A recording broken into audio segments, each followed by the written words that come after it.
Let's get it started. Double O. Think like a rapper.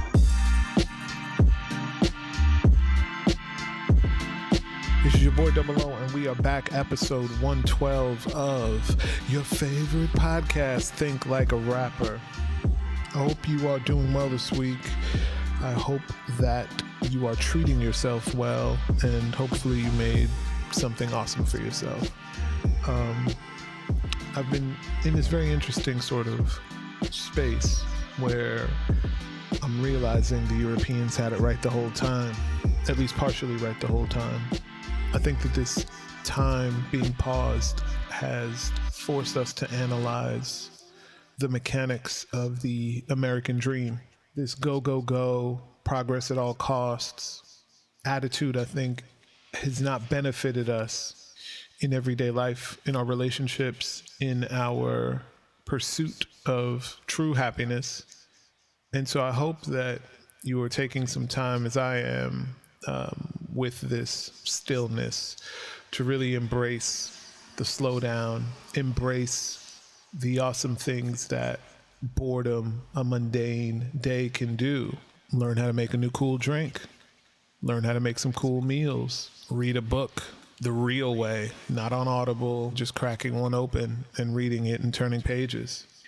But as we slowly move forward out of this, I wonder what this slowdown will reveal about the parts of American culture that we no longer want to hold true, the stories that we realize are no longer relevant to today's society. One of my close friends runs the Monarch Agency. His name is Curtis House. And he's always been on the ground, really identifying true trends and understanding the difference between what is sold to us as an idea in a product and what is actually valid and important to us. So I wanted to explore that, see how he was doing, and figure out what happens with this Mr. Me Too hypebeast economy when it's all said and done. Think like a rapper. So far, so good. You know. Yeah, let's jump right in. Thank you for making time to be on Think Like a Rapper. What you were just talking about your sort of daily regimen, and I know that I actually don't know how long you've been, but I know that you've obviously been running for a good part of your life. What have you in terms of your routine increased or decreased as all this craziness has kind of started? Running has been pretty consistent for me over the last few years. I mean, I was an athlete in high school. I played ball, ran cross country as a requirement to play ball. And so, that was kind of... Wait, hold on. What school did you have where you had to run cross country to play ball? My coach, my high school basketball coach, James Alfred, shout out to Coach. He was just one of those sort of like great coaches where he was just focused on heart and like focused on work ethic, And so in the summer, we had to run. It was just what it was. We had to run cross country and we had to run all summer long. It's what he was about. So that's what we did. But I wasn't some sort of stellar ball player or anything like that. I was just mainly like a great defender and had a lot of heart and whatnot. But to get back to your original question, I mean, running has been I think a really consistent things to get involved in. My athletic passion has always really revolved around martial arts, and with everything being shut down, the sort of only real athletic opportunity that allows itself to kind of not to be interrupted is running. I think in the last couple of years, you've also seen sort of running take shape and form amongst a lot of athletes and a lot of just regular individuals who may not necessarily consider themselves athletes because of its accessibility. For me, it's just something that I enjoy as a sort of a daily thing to get into like a meditative state. It gives me that sort of break from the routine, break from the regimen, break from the workload, the stress, whatever. And it's just and I think there's something really pure about that and something very freeing about that. And also, very challenging as well, like being sort of just locked into your own individual challenges, whether they be, distance or maybe some injuries or maybe just, trying to work through whatever you have going on in your head. It's, for me, very therapeutic. So as this has evolved, there hasn't really been much of a change. I run like every other day. Basically I alternate between like running and then doing like calisthenics and like weight training. And I think the only thing that may have changed is just sort of the consistency, right? So like there's a greater requirement for discipline around doing that on a daily basis because of the conditions that we're in.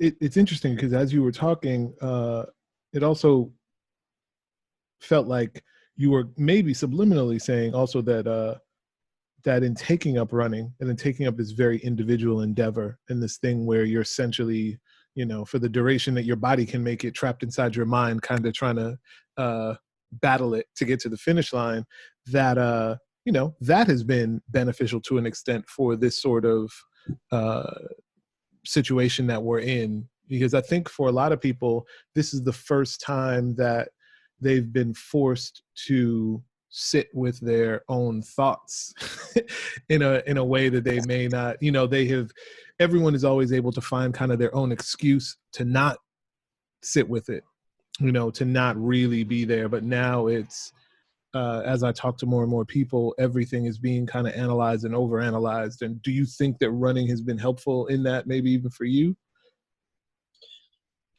To a degree. For those that may not know, like I work from home, so this in many ways is almost kind of normal for me. Like I'm typically alone unless I'm traveling or, engaging a client or doing something. But you social. do travel a lot.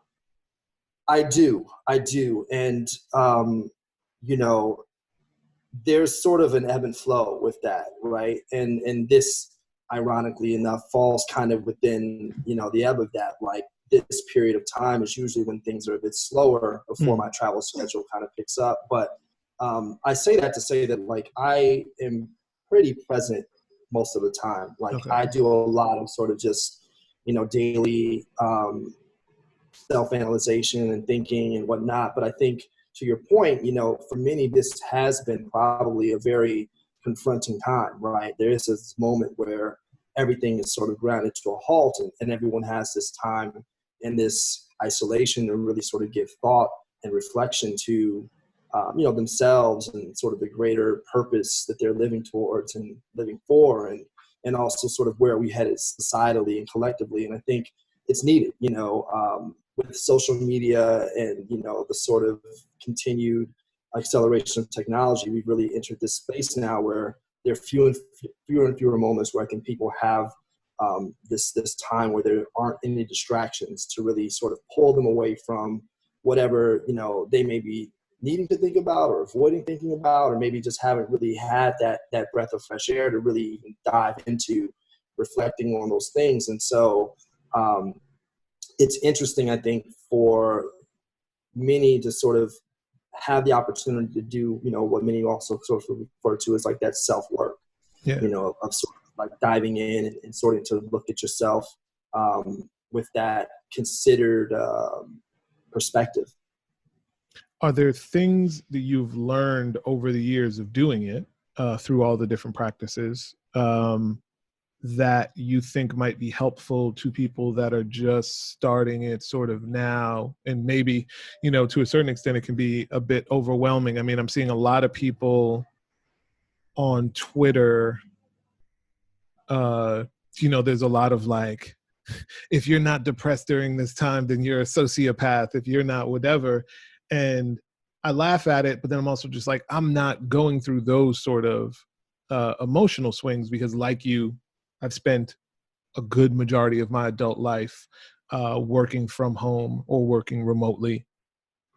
And the joys of being an artist is that you're having a midlife crisis every 6 months. And so you're always analyzing whether you're full of shit or not, because whatever you believe and perceive yourself to be, you have to now present to the world and own whatever it is, and through every album, through every project, through everything you put out publicly, that is one of those things that you're always confronting. And so for you, yeah, do you, as you've been going through your sort of journey with it and always improving and always figuring stuff out, are there things that for people at step one, do you have any recommendations from step 4 or 5? I think the first thing is just really sort of finding a space to be at peace with the situation, right? So I think a lot of people's anxieties, and I've gone through this as well. I have my weeks where I'm cool and my weeks where I'm like, yo, I'm stir crazy, right? I think it's just understanding that collectively, right, globally, we are as a society facing something that is unique, right? So no one's ever been through this before, the way that we're going through it, and because of that, no one really has the answers. And I think that a lot of times we as human beings sort of, are programmed and trained to think individually about how can I solve whatever problem I'm facing? How can I relieve whatever discomfort is currently bothering me? And those are rational, logical things, right? But ultimately, I think there's a sort of, a wisdom that you have to employ, which is understanding that this is a sort of thing that's far bigger than any one individual, and that the outcome of this is largely TBD. So the first thing is just making peace with that, right? Just understanding that, look, you don't have to have the answer, right? Because there is no answer. Yeah, there is no answer, right? And then the second thing is just understanding as well is we, especially in America, right, we're such a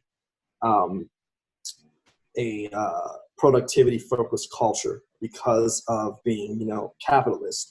And we're used to having these milestones, whether they be hourly milestones or task milestones, or the expectations of our higher ups or client base or whomever, that typically sort of set the cadence to our daily actions, right? So it's like you've got meetings up to this point, you've got deadlines at this point, etc.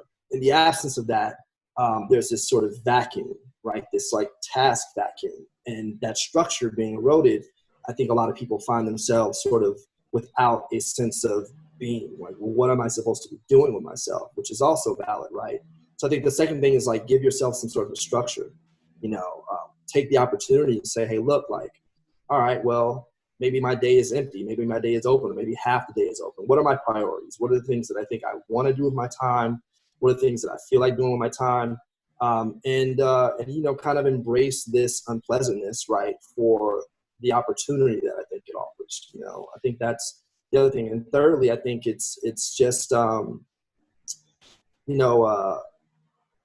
yourself to be uncomfortable, right? Like that's the other thing. I think just there's certain times where no matter what you do, right? If you go for a long run, if you have a vigorous workout, if you talk to friends, sometimes you're just going to be uncomfortable, and that's okay as well. Understanding sort of what's making you uncomfortable, thinking through, those things, and just being at peace with, the fact that the answer may not come immediately, that it may take a couple days or a week, but eventually it will come. I think those are the 3 most important things that I would suggest to anyone. Yeah, no. I think, and to add on to the first piece was, it also would be like, be extremely easy with yourself. I think that that oftentimes in a lot of these periods where we're really digging in, there can often be a lot of like, oh, I haven't gotten to the point, I haven't gotten to the thing I should be doing, I'm not doing enough, or I'm sleeping on the I fell asleep today at 2:00 and woke up at 3, and I should be doing all this during all this time because I have so much time. And I think you're right. At the end of the day, this has been a larger sort of, even for me personally, but to talk in America in general, I feel like this has been a very large test of the system and a very specific test of the story of America, right? This go, go, go, progress at all costs. If it doesn't get you 3 or 4 or 5 steps or 10 steps ahead, then it's not worth it. And it's, this very sort of goal-focused, goal-oriented sort of way, which in a lot of ways has been beneficial to us in terms of innovation. But I think also on a personal level sometimes has set us on these tracks that very easily burns everything around us to the ground in order to maintain this idea of progress. You know, like what I found myself doing is being okay with just like doing some things slowly, right? Like for me, for instance, everything about the regular day routine, whether it be walking a dog, cooking, all that stuff, was always attached to, I need to do that thing as quickly and as whatever is the quickest ways possible, stick this food in my mouth, get back to making beats, get back to editing video, get back to, you know, thinking about the next 6 to 12 months for what Kids in the Hall needs to be, yada, yada, yada, right? But now, because there are no time constraints on those things, on some projects there are, but there are no time constraints really, it's allowed me to actually be happy and enjoy, like, oh, I'm going to make this meal good for me.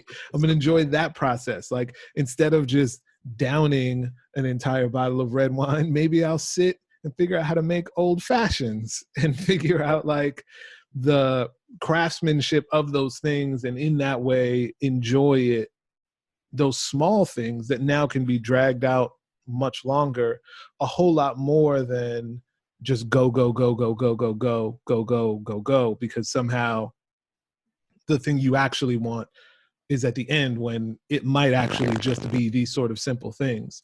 You know, I'm interested, you know, you being from the Midwest and now living on the West Coast, how your feelings even about city life are in this time, because you are in the one of the more cityfied areas of LA, you know, being downtown, and when walkability can't help you because there's nowhere to walk to. You know, have you been re-examining sort of like, where do I want to live in the next 5 years? What does the next 10 years in terms of my residence, or you know, how I want to see kind of my life in that sort of way? Has that changed at all? Have you thought about that at all, or is it still? It's tough to say, right? I think there's a few things, right? Like, I live where I live now largely because of the stage of life that I'm in, right? Mm-hmm. So, unmarried, no children, you know, working in a business which is, you know, focused on culture, and, you know, coming from a city that is, you know, urban and vertical, right? Wanting those same sort of environmental stimuli that I've had in other places, and at the same time wanting proximity to people similar to myself who are creative and are doing things to push culture forward. Looking at sort of the impact of this epidemic on perceptions of value around the places that we choose to live, you know, I think there's a couple things that I want to point out. The first is, you know, you were touching on sort of this, the ability to sort of slow down, right, and like savor things. As someone who travels frequently, I know that you also probably are very much aware of sort of the lifestyle differences that you encounter when you go to Europe, for instance. The Sure. pace in which life is enjoyed and life is engaged at, right? Whether it's like the siesta culture of Spain, or just sort of like the laissez-faire-ness of like France, right? Where it's just like, hey, you know, it's not a big deal, right? Like, we as Americans often complain about, you know, lack of service because things take all day, or, you know, we're always in the rush, and we're criticized for that. And I think that there's a gaping reality that's coming to form now because, again, you know, we mentioned earlier, for the first time we have a moment to kind of slow down, right?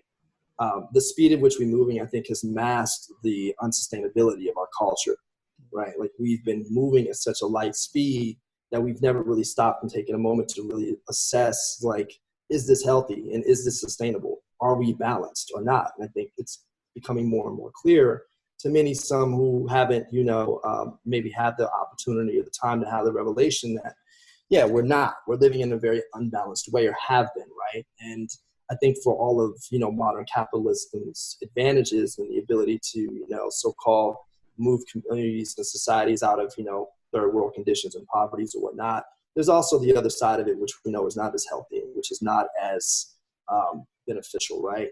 So for me, as, you know, someone who's in his late 30s, my worldview and sort of priorities around, the sort of environment that I want to live in are largely based upon my, experiences about, in my life, but also ideas about where do I want to go. Yeah. Right. But I think and in my perspective, as much I would say is broader than someone who's younger than me, because I've just had more time to live and experience things. Right. So I think, for me, no, there isn't really the bigger impact on my perception in regards to where I want to be and what I need and what I value. I mean, for me, there's always kind of been a plan, Mm-hmm. and that plan is, at a point in time, there will be a distance. Okay. Right. There's an And escape out of the city. yeah, I mean, there'll be a distance, right? There'll be a distance that I will engage, let's just say, like urban society at, right? And there'll be a place in which I kind of, take refuge in and spend probably the bulk of my time. But I think that's also largely because of, as you start to age, right? Those are things that you naturally assess, right? I would be more interested in sort of wondering for, people that are in their 20s, who've been really kind of their whole life enveloped by the modern sort of social media, always on society. If I would want to ask and, have the conversations around how have their perceptions on, where they want to live and the valuation of, living in an urban environment changed. And we can dive into that a bit if you'd like. Yeah, no, definitely. Because I know that's what you focus on, asking those questions for people and getting those sort of answers, especially from focus groups and in other ways. So I am also interested.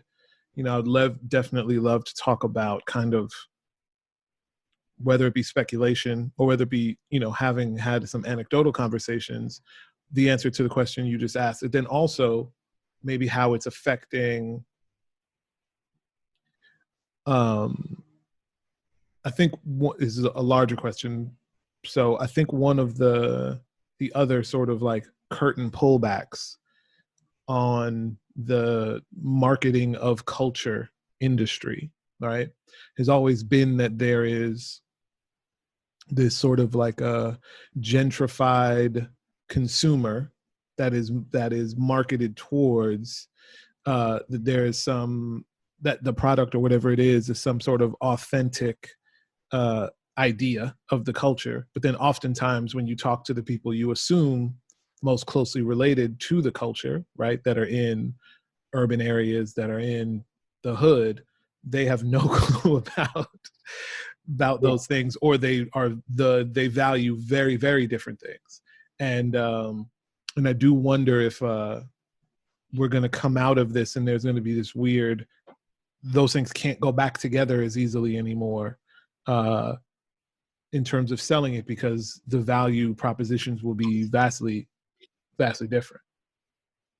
Yeah, I think it really depends on how long this goes on, right? So, the longer that we're at a place where people are inconvenienced and ultimately some people are suffering, the more of a reality check this will be in terms of the validity of our societal systems and our marketing and our sales and all those sort of things, right? So for the last, 8 years or so, we've been in this sort of feeding frenzy, right, of like economics and commerce, and especially within specific spaces as they relate to lifestyle products, right? Things that really just aren't essential, whether it be like athletic apparel, streetwear, sneaker culture, right? Like all of these things have really taken off and have really been embraced by, millennial generations, things that have been fueled by social media. It's kind of been like, the perfect storm of this engine of demand met with like the engine of like the global supply chain and like fast fashion. And so, you have this consumer model that's both, it's kind of like, in many ways, like a drug dealer getting high on their own supply, right? Because it's like on one hand you've got kids that are like, yo, we want new dope sneakers, and then on the other hand you've got like all your big box companies like pushing them out every week. There's half a dozen new releases, right? And then you've got the resale channel sort of like overhyping which ones are going to be valued at a certain dollar amount. You've got the kids lining up and sleeping overnight to get those shoes, right?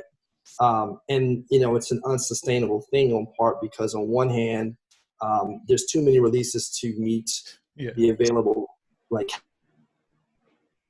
these shoes now don't really attain any real incentive financially to balance out the investment of time by the kids that stood in line, right?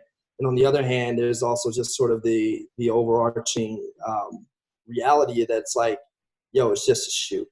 You know what I mean? Like outside, like what's its real value to your life outside of, social cachet and maybe some sense of, self-worth that's falsely instilled because it's based upon something material that doesn't really matter, right?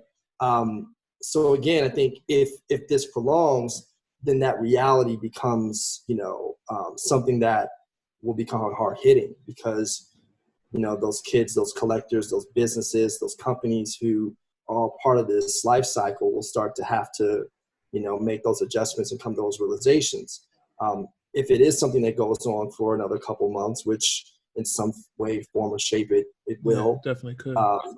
You would then have a valuation of sort of what does matter, right? And for millennials in particular, I think it's a really important time for them because they've been raised largely in an environment that was very sort of unskilled, right? Like they're incredibly adept at social media. They're incredibly adept at communicating and producing, content.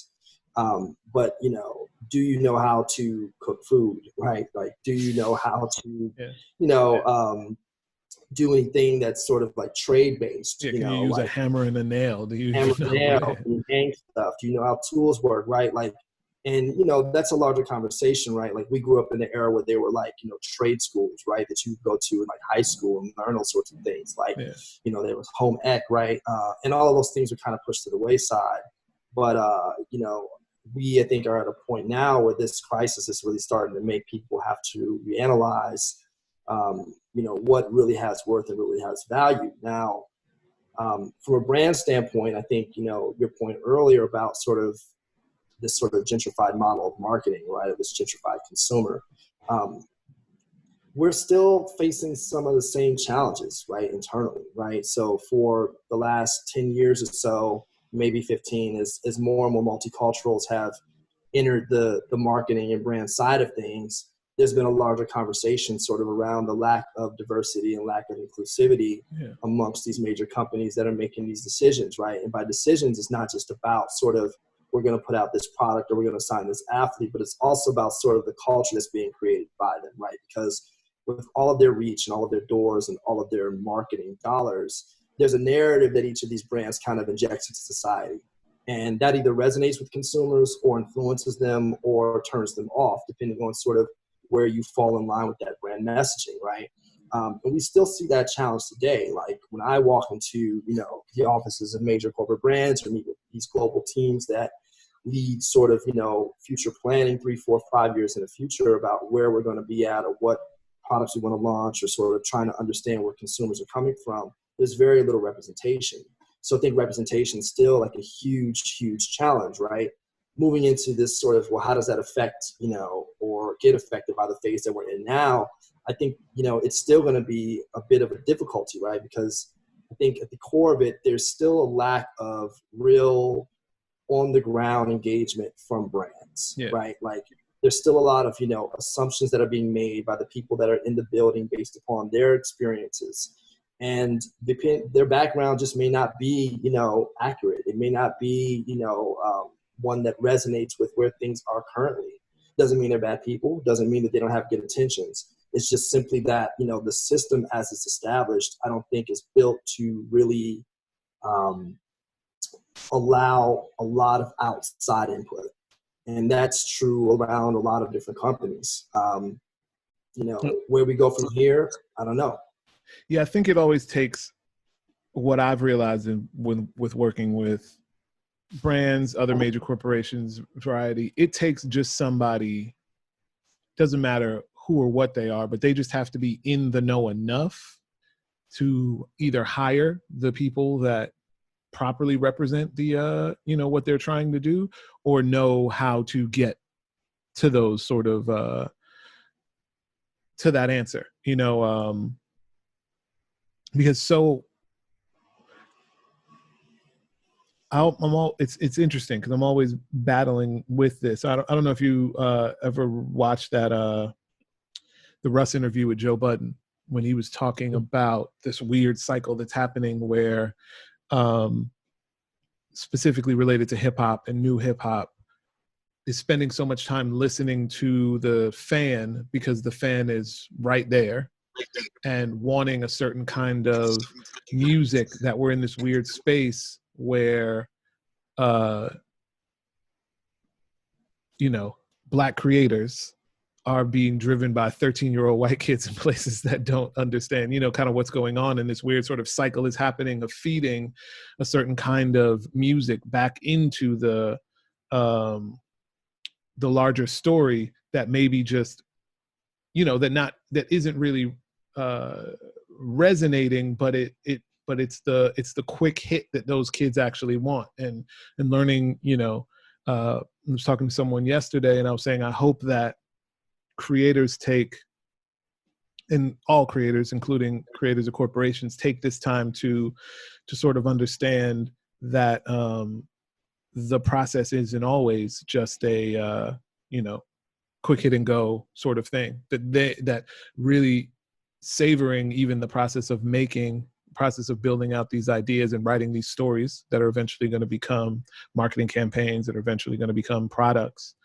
To take the time to really make those things matter a little bit more. Because I think oftentimes we all have fallen in love, when we think about Nike, that story was not a, 6-month story, the story of, are you muted?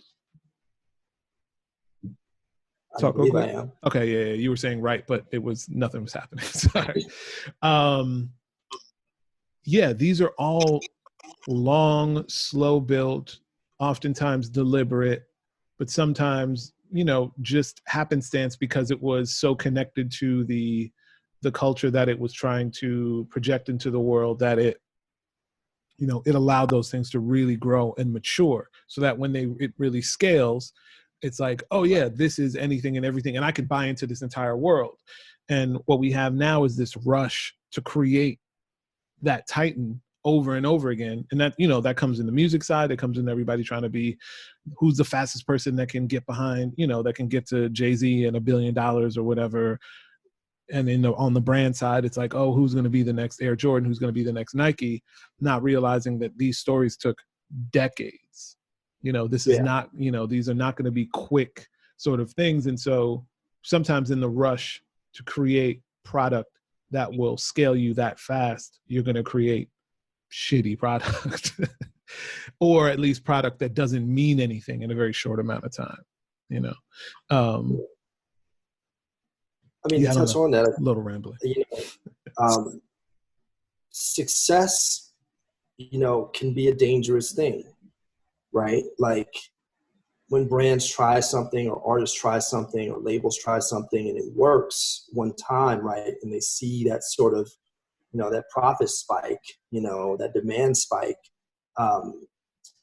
people want to sort of duplicate the model, right? Like you saw it with spirit companies starting in like 2010, with the influencer marketing programs, right? How the initial program with Belvedere was incredibly successful. And then from there, LVMH adopted it to Hennessy and pushed it through Hennessy. And then, that sparked sort of the brown spirit crave, right? But also opened up this space where, Grey Goose jumps into, the influencer space. And then Ciroc comes on board and jumps into it. And then it becomes sort of a standard marketing, tool that every other sort of business model tries to employ, right? And there's a dilution between, the start and the initial program and like sort of where things end up societally is the accepted way, right? Yeah. To your point, it's the long, involved, detailed, grassroots,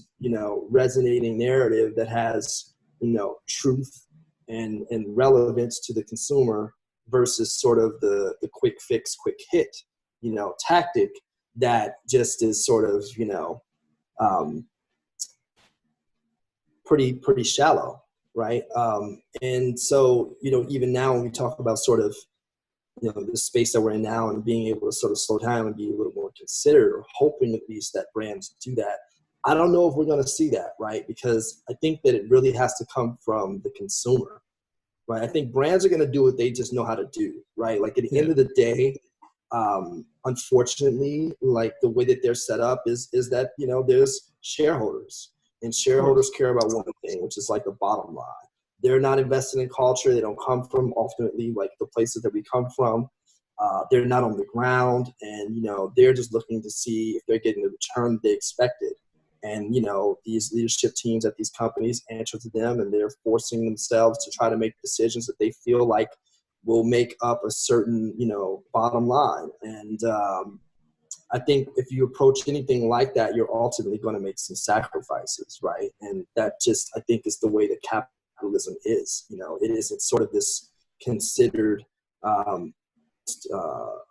way of doing things, especially here in America, right? So, yeah, I do think though that where we're at though is we are re-examining that, and I do, to bounce to another question. Do you think that the consumer will demand something differently after this because of financial constraints, right? Everyone coming out of this is not going to be out here just all of a sudden flush with cash. B, the value proposition of a lot of things will have changed, and then maybe see people the story has changed. Like societally, I feel like there's a paradigm shift, or there's a rewrite that is happening. What do you think, just as all speculation at this point, what do you think doesn't make it through the next sort of iteration? Like if this was a BC AD sort of moment, what sort of things do you think may not make it the next 18 months? If we do come back, pretty soon, at least in our space, like culturally, these sort of products that are always being sold. Well, I think it's a key moment in time, right? Like it's definitely a BC AC thing, right? There's going to be sort of this historical analysis of change in culture, right? Before Corona and after Corona, right? Yeah. And I think that it's the key thing that I think a lot of people are missing is that this is a global thing, right? Like this is like people, yeah, it's globally, the disease is everywhere. Yes. But, when I talk to my friends in, Beirut, or I talk to my friends in Jakarta, or I talk to my friends in New York or Amsterdam or London or Paris or wherever, right? Like everyone is going through the same exact challenges, right? Like some people's work is being affected in terms of they've lost their job. Other people's work is being affected as like they're working from home. There's lots of layoffs. People have the same sort of challenges to access to goods. They can't find certain foods. They're having the same challenges in terms of going stir crazy, right? So in many ways, it could possibly be the first really truly like globally unifying event, right? Because the last time there was something on this scale that affected everyone was probably World War II. But we didn't have the type of media that we have now, the social media allowing us to actually be connected to everyone. And then, of course, like the ease of travel to actually physically be connected to everyone, actually knowing people personally around the world. So that in one sense is an opportunity. What we do with that opportunity, TBD, who knows, right? Yeah. Coming out of this, though, in terms of what will and won't survive, I think we have to operate on the assumption that we're going to be dealing with this for at least another year to 18 months, right? Yeah. Depending on how long it takes for a vaccine to be produced, tested, trialed, and then obviously distributed. And if you look at that as a time frame, one thing that is for certain is that, business capitalism won't wait that long, right? Yeah. So what they will do is they will look for solutions to adjust sort of the in-place systems that already exist. So you look at us as a society is really based upon, two main factors, which is like, community, right? And then like commerce.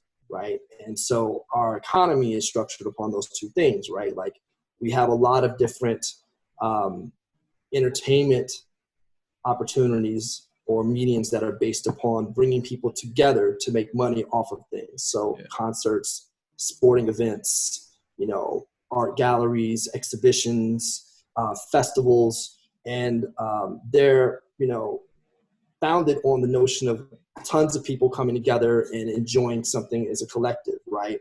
Of sharing a sort of intimacy. Obviously, the virus directly affects that, right? So the question for those things becomes, well, what are those opportunities and those events become in the face of this, in a world where you have to assume that, okay, well, maybe gatherings are limited by a certain amount of people, maybe there's some sort of restrictions in terms of spacing, or maybe some of these things move from a physical space to a virtual one altogether, right?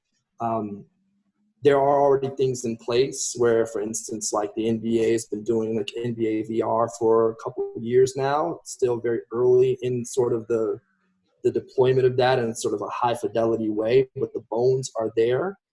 One could argue that the only thing that was holding them up from really making that a reality was need. And now here you have a need, right? Yeah. You have an environment where. Let's jump to that. What else do you think? Because you exist in a space, and have existed in a space where we sit in, you know, oftentimes we sit in these rooms, and there's always this thing that is sold to us that is like, this is going to be the new, this is going to change the way, you know, this is the Facebook of AR, this is the whatever. Like all these products are created for a future that you know is 10 years away because social adoption is going to take so long in order for people to really buy into it. Piggybacking off of that NBA sort of VR space, do you think anything else is now like, oh yeah, let's dust this off because it just didn't work 2 years ago, but now it's going to be perfect? I think VR, this is probably the biggest moment for VR in many ways. You know, I really believe that if you're a company that's widely invested in something, right, whether it's sports or concerts or music or film, whatever it may be, whatever medium it is that requires people to actually gather in mass, and all of a sudden that's now threatened. You're looking for solutions, right? And you have a solution here. I think, you know, what you see right now happening is sort of a replacement of that, of sort of, you know, these grassroots, you know, entrepreneurial efforts by individual personalities, right? Whether it's like Swiss and Timberland with Versus, or like D Nice with his set, or different, you know, artists like Jonathan Mannion doing his talks, right? Like these opportunities and these moments of trying to foster community, and by virtue of community, give people a sense of connectivity and intimacy, because that's ultimately what it comes around, is like a shared experience, right? Yeah. And those are great things, but they don't really replicate what it's like to actually be in a space with someone, right? It's still very much detached. And, you know, what you have holding up VR was really just money, right? Really just major industry saying, you know what, let's go ahead and make this, you know, multi-billion-dollar investment to push this through, to provide the sort of, you know, content channel and the technological need support to really bring that in home. I mean, what was it, earlier last year, I think it was, Facebook launched Oculus Quest, which was sort of the first truly like standalone, high fidelity, like, you know, consumer grade VR product, right? Yeah. So before that, you had to be tethered to a PC, or was something that really wasn't providing you with that much of an enriched experience. You know, it's at the price point of consoles. It's $300, $400, right? And it's kind of set up and ready to be that bridge. So I see that as a potential thing, right? So it's like, we've kind of looked at it from a different perspective, where there's like, you've got, you know, these sort of moments when concerts where they're bringing out the hologram of, you know, artists who've passed. The inverse of that is like, okay, well now you're sort of just buying into, you know, being at this festival, you know, via VR with, you know, your friends at your group, or you're being, you know, you're at the courtside game virtually, you know, with the same sort of perspective as a courtside seat. So I think that's one of the things that will come. I think certain industries just won't make it, right? So I think movie theaters are gone. You know, if you look at their model, like they're just essentially the publisher, right? They're not to make a drug reference, but they're the guy on the corner, right? But if you got to sort of, you know, direct to supplier relationship, right, then there's no need, right? So it's like if they in fact are the threat, if going to a theater puts you at risk, but you're a major movie host and you're got all these films on backlog and technology allows you to just, VOD, stream, why not, right? I think so. I think you're going to see a lot of different things sort of change shape in that way. And I think when that starts to occur, when there are these sort of these echelons of varying degrees of, adjustment to our expectations, technology filling in the gaps of some of them, right? But then also just like societal adjustments, like doing away with things, like over time understanding that, hey, look, that existed that way up until this point, and now things are going to be different. I think that's when you'll start to finally get a consumer who is looking for more or looking for different things from brands. But it's going to take time. Yeah, it's funny because as you were talking about the movie theater thing, while I agree, it definitely could be the nail in the coffin. And it's unfortunate because having lived in LA, there is something still magical about going to the movie theater out there, especially some of the older ones where directors might show up and there's this whole additional experience that'll sort of happen. But I do wonder if the traditional movie theater dies and the age of social distancing, the drive-in comes back. Because if you think about it, it's almost the perfect solution to be able to be socially distanced. You're tuning into a radio signal, so you don't need a microphone or anything. You bring your own stuff and you can kind of set up where you're just far apart, that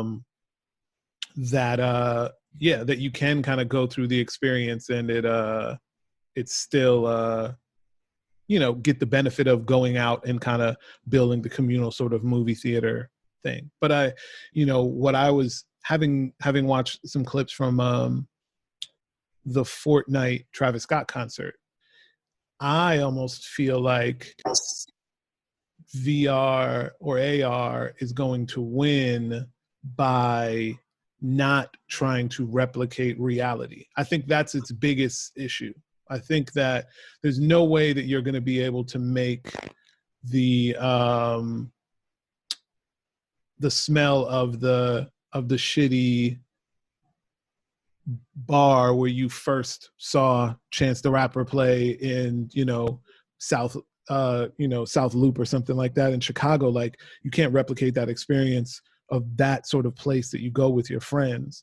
But to see Travis Scott 1,000 feet tall in this crazy way in which he can, manipulate and turn into all these things, and then you're in there in this surreal environment, that there could be a way in which that becomes a bit more of a enticement into those sort of things. Like what I've been seeing that's interesting a lot now as the streams have changed is to see now like people using the green screen backgrounds on their on their streams, especially on Twitch, the producers, and so they can throw all kinds of crazy stuff on the background. Same thing with some of the DJ ones that I've seen, and again, kind of like almost the old school retro. It looks like public access, which is hilarious in its own other sort of way. But it's like, oftentimes when we move forward in these leaps, it's also repeating things that have already, existed. And so I do wonder if there's something, we figure out some weird 80s version of the future that we will end up living in for the next couple of years. As we've done it already. I think about it whenever I talk to my niece or talk to my parents on FaceTime.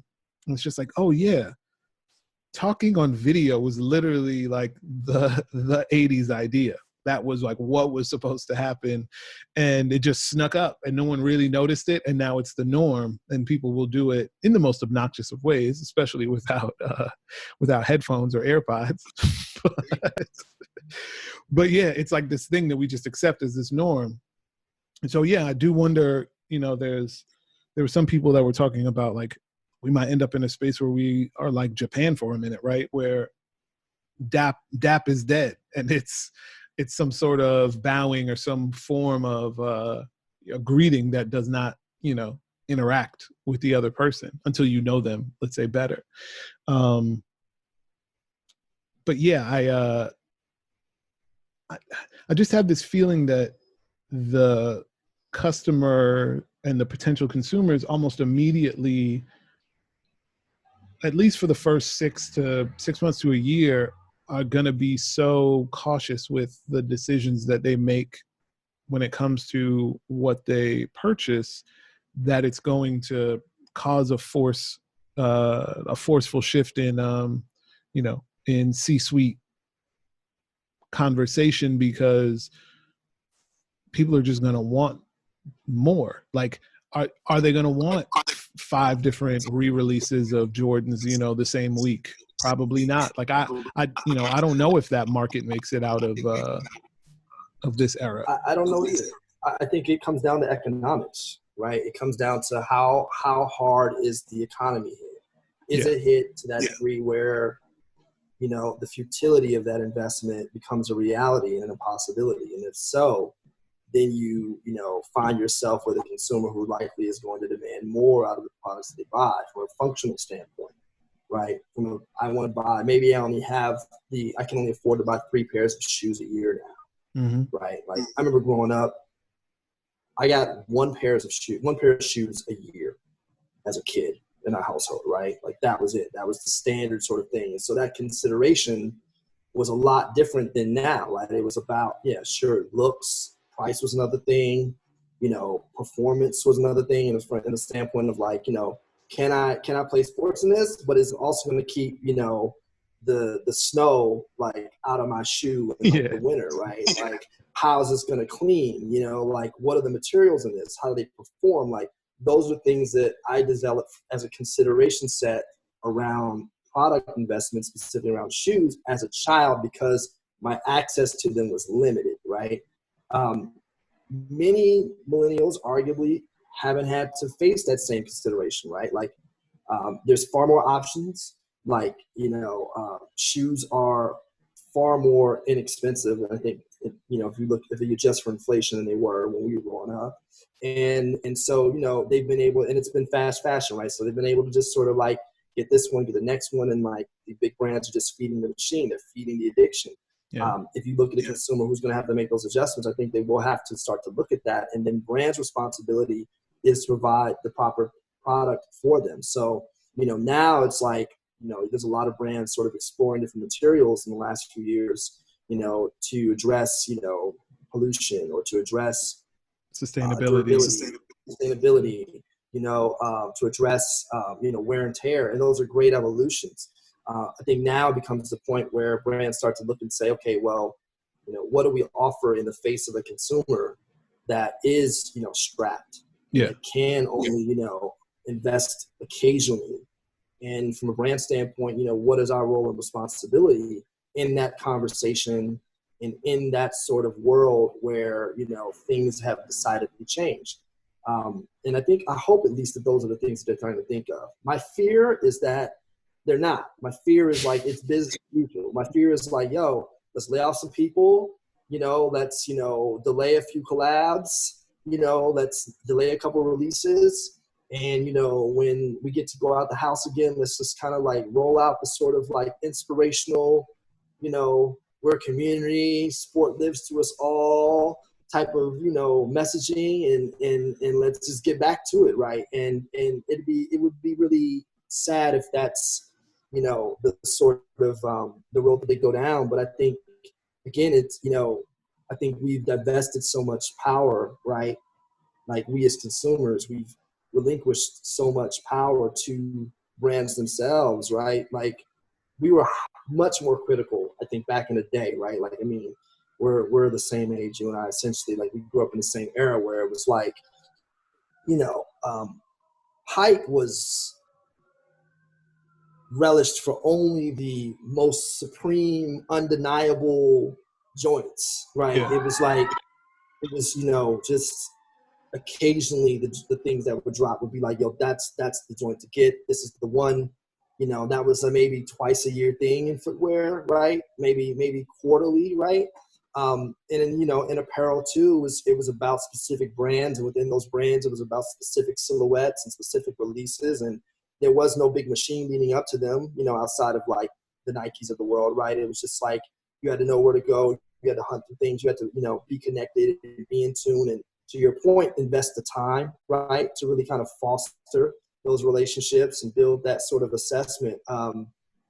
And I feel like it was a better time. I think it made, designers better. I think it made consumers hungrier. And we were very, I think, we were very real about what we felt about things back then. We were very vocal.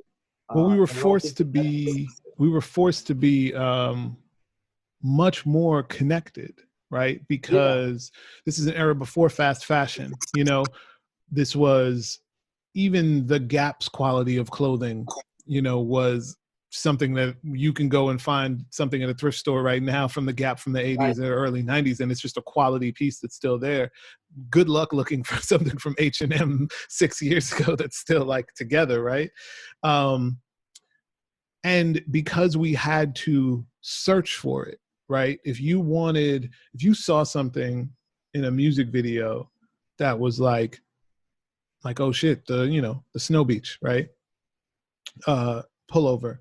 There was no immediate, I can just Google and find out what that is. It was, I gotta ask a friend, go to Macy's or go to the Polo Mansion and try to figure out like, where is this thing that I can try to acquire? And in that navigation, you built your friend group around, the people that could help you in that endeavor and realize all the things and interest and all that stuff that they liked and didn't like. And I feel like it definitely made for, it's weird because I would say a more informed consumer, but I think the consumers are definitely more informed now, but I would say that let's be real, it made for a better fan. It made for somebody who stood much more strongly with that idea and had a very specific, had real reasons why they were invested in that thing. Right. And to be fair, I do think that exists now, but I think it's shifted to people because people are still, you can't fast fashion people. You can try, but when you talk to a Kendrick fan, or you talk to a J. Cole fan, or you talk to even Cardi's biggest fans, the way that they break them down and why they love them as much as they do is the same way that we could talk about Ralph Lauren or talk about, the Jordan 1s versus the 6s versus the 11s. Like there is a shorthand and a focus on what those things represent. I think sometimes, and I see it now when you watch these things on Netflix, I also think that marketing was better at selling us a dream back then because we could only get it from very specific channels.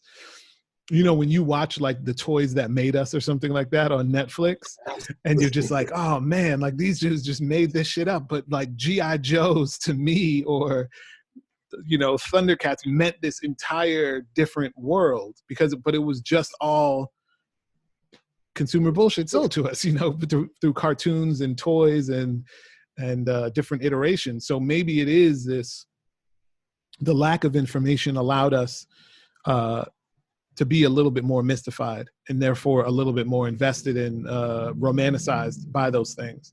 Whereas now that doesn't exist anymore, except for a few cases of artists or, products. Yeah, I think it's the lack of interference, right? The lack of overstimulation, right? Yeah. Like, getting back to sort of the original point, which you brought up, which is like, we were in a period where we could really kind of savor, things had our attention. We were a captive audience. Yeah. And I think because of that, brands, companies, marketers, creatives were much more considered in what they were producing because they knew that it had to kind of hold up to, the assessment of the consumer in like a really attentive way.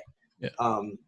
Now it's the flips, or it has been the flip side of that, right? Where it's like, it's the ADD generation. It's like you've got 10 to 15 seconds to like grab someone's attention and really nail why they should be considering this. And if you miss that, then you just miss it. And it is what it is, and in a lot of the research that we do, we walk in really assuming that consumers are far more informed than I think that they are, right? We think that like, oh, they got to know about this, or they got to be on to that, or this, that, and the other.